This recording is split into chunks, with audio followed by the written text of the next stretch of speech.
दिल्ली से खबर है, दिल्ली से खबर ये है कि चिराग पासवान, जीतन राम मांझी नीतीश कुमार के साथ जा सकते। आप देखिएगा कि एनडीए गठबंधन में मामला सीट बंटवारे को लेकर के भी फंसता हुआ दिख रहा है। स्वागत है आप सभी का आपके अपने चैनल पर।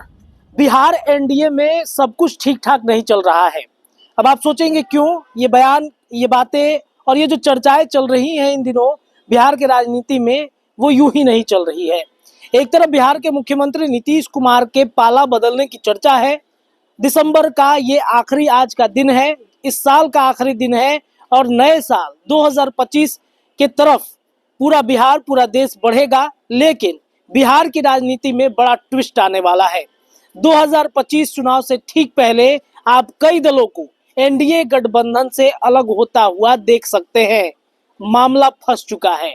दरअसल आपको बता दें कि भारतीय जनता पार्टी ये बदनाम है ऑपरेशन लोटस करने में। आपने देखा होगा कि कैसे उन्होंने अमित शाह की तरफ से एक बयान दिलवाया कि पार्लियामेंट्री वोट जब हमारा बैठेगा 2025 विधानसभा चुनाव के बाद, तब ये तय करेगा कि बिहार का अगला मुख्यमंत्री कौन होगा। जबकि बिहार में ये पहले से तय है कि 2025 से लेकर 30 फिर से नीतीश, बिहार बीजेपी के प्रदेश अध्यक्ष हों, दोनों डिप्टी सीएम हों या जनता दल यूनाइटेड के अलावा एनडीए गठबंधन के बाकी घटक दल हों, ये बार बार नीतीश कुमार को ही अपना नेता मानते हैं, नीतीश कुमार को ही अपना मुख्यमंत्री मानते हैं। बावजूद इसके अमित शाह के बयान बार बार क्यों देना पड़ रहा है। इसके अलावा भी आप देखिएगा कि एनडीए गठबंधन में मामला सीट बंटवारे को लेकर के भी फंसता हुआ दिख रहा है। जनता दल यूनाइटेड लोकसभा में अपना परफॉर्मेंस बेहतरीन बता रही है। बीजेपी से ज्यादा वोटिंग प्रतिशत जनता दल यूनाइटेड का है। कई विधानसभा सीटों पर बीजेपी से ज्यादा जेडीयू लीडिंग में थी और इसी वजह से जनता दल यूनाइटेड ये चाहता है कि इस बार 2025 के विधानसभा चुनाव में ज्यादा से ज्यादा सीटों पर उन्हें लड़ाया जाए, ताकि नीतीश कुमार का जो कद 2020 में छोटा पड़ गया था, उस कद को एक बार फिर से बढ़ाया जाए। जो तीसरे नंबर की पार्टी जनता दल यूनाइटेड 2020 में उनके ही साथी दल के वजह से बन गई थी, चिराग पासवान की वजह से बन गई थी, वो जनता दल यूनाइटेड आज नंबर 1 की पार्टी बिहार में बन जाए, ताकि उसे किसी बैसाखी की जरूरत ना पड़े। अब देखिए, एक तरफ जहां सीट बंटवारे को लेकर के चर्चा चल रहा है, वहीं चिराग पासवान, जीतन राम मांझी भी अब कहीं ना कहीं सीट बंटवारे को लेकर के मंथन कर रहे हैं। आपने देखा होगा हाल के दिनों में चिराग पासवान के करीबी हुलास पांडे और सबसे बड़े नेता लोजपा के हैं, उनके यहाँ पर ठिकानों पर लगातार ईडी की छापेमारी करवाई गई। क्या इससे चिराग पासवान को बुरा नहीं लगा होगा? क्या चिराग पासवान इससे डरे नहीं होंगे? क्या चिराग पासवान को यह नहीं लगा होगा कि अगर हम भारतीय जनता पार्टी के कई नीतियों का विरोध करते हैं तो हमारे ऊपर इस तरीके के शिकंजे कसे जा रहे हैं? चिराग पासवान की राजनीति अलग है।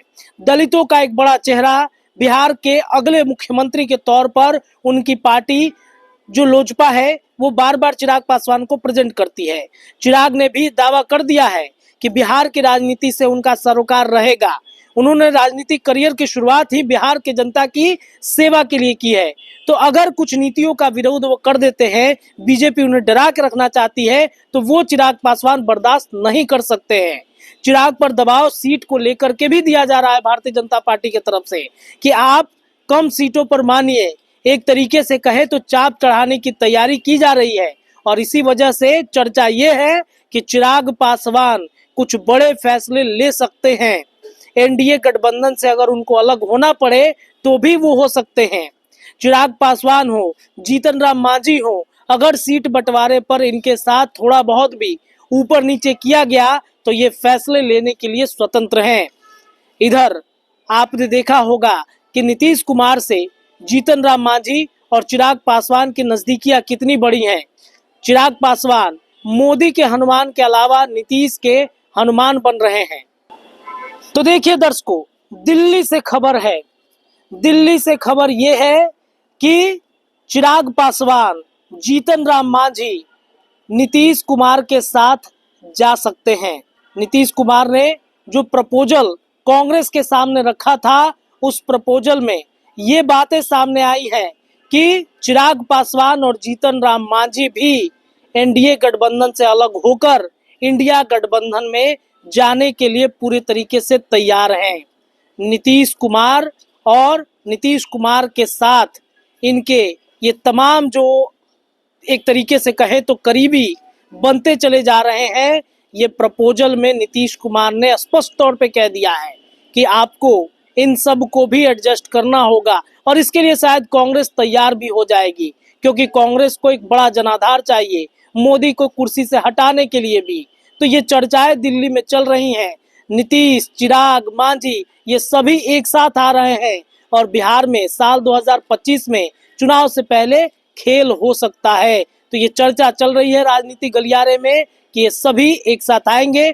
और चिराग और मांझी तो हमेशा मुखालफत करते रहे हैं भारतीय जनता पार्टी के हर मुद्दों पर, हर विषयों पर। बीजेपी के खिलाफ कितने चिराग पासवान ने बातें कही हैं, ये आपको याद होगा। आपको दर्शकों, आपको ये भी याद दिला दें कि यही चिराग पासवान हैं जिन्होंने मोदी के खिलाफ कितने ज्यादा मुखालफत किए हैं।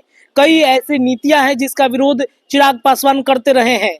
आपको याद होगा अच्छे से कि चिराग पासवान ने कहा था कि अगर दलितों पर या दलितों के खिलाफ कोई ऐसी बातें आती हैं तो हम मंत्री पद को भी लात मार सकते हैं। सुप्रीम कोर्ट का एक फैसला याद कीजिएगा, कोटा विद इन कोटा।